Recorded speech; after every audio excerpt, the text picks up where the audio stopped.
السلام عليكم، أهلا ومرحبا بمتابعيني الغاليين، والأول مرة يشوف قناتي يشرفني ويسعدني متابعتك لي.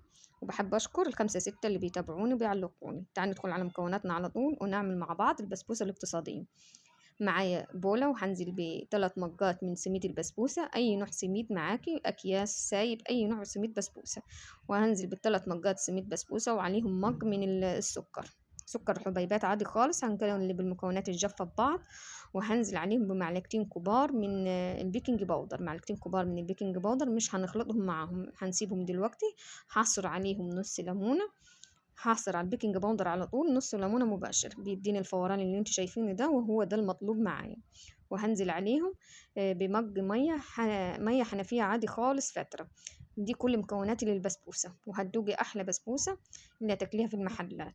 هنقلبهم يعني يا دوبك هنخلطهم خلط كده بالشكل ده لغاية ما يديني القوام اللي انتوا شايفينه معايا، أو بالشكل ده كده تمام معايا. هركنها على جنب.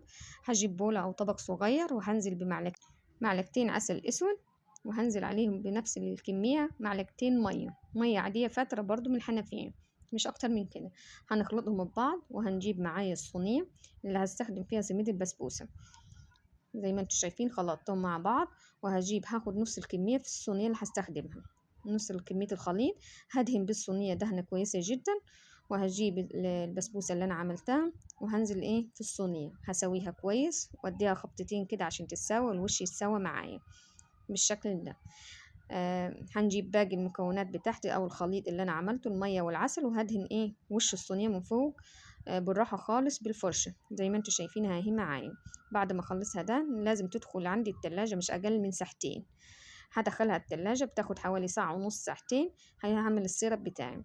السيرب كوبايتين من السكر، عليهم كوبايتين ونص من المية، وعصرة نص ليمونة، وورقة ورقة فانيليا. هرفعهم على النار. اول ما يبدا يغلي معايا هعد من 7 ل8 دقايق، مش اكتر من كده. اول ما يبدا غليان معايا من 7 ل8 دقايق، قبل ما اطفي عليهم بضيف معلقتين من العسل الابيض او معلقتين من عسل الجلوكوز، اي حاجه هتنفع معايا. ويبدا ياخد فوره واحده وهطفي عليه، وهركنه على جنب. هنا البسبوسة أنا طلعتها، وهقطعها قبل ما أدخلها الفرن عندي سخنة على 180 درجة، بتاخد 25 دقيقة بالظبط. طبعا كل واحد على حسب الفرن بتاعته. أديني قطعتها هدخلها الفرن، بتاخد 25 دقيقة وطلعت معايا وهي سخنة، والسيرب سخن. هنزل على البسبوسة بالسيرب وهو سخن بالشكل ده. هحط كل الكمية بتاعتي، ما تخافيش، هي هتشرب الكمية بتاعتك، حتة اللي زايدة هتسيبيها تبرد وهتشرب كل الكمية. يعني بالشكل ده هسيبها تبرد معايا تماما. تاخد لها ساعة من بره، هتدخل التلاجة تاني بتاخد ساعة في التلاجة يكون بردت تماما، وهنقطعها. هتاكلي أحلى بسبوسة جميلة جدا مرملة ودايبة دوب، وتحسي انك بتاكلي زبدة، وهي بكل المكونات بتاعتي مية وسميد البسبوسة، مش اكتر من كده اللي استخدمه في السميد. مش هتكلفك خالص. أتمنى لو عجبتك الوصفة واستفدت من الفيديو ما تنسيش اللايك والاشتراك في القناة، وأسيبكم في رعاية الله وحفظه، والسلام عليكم ورحمة الله وبركاته.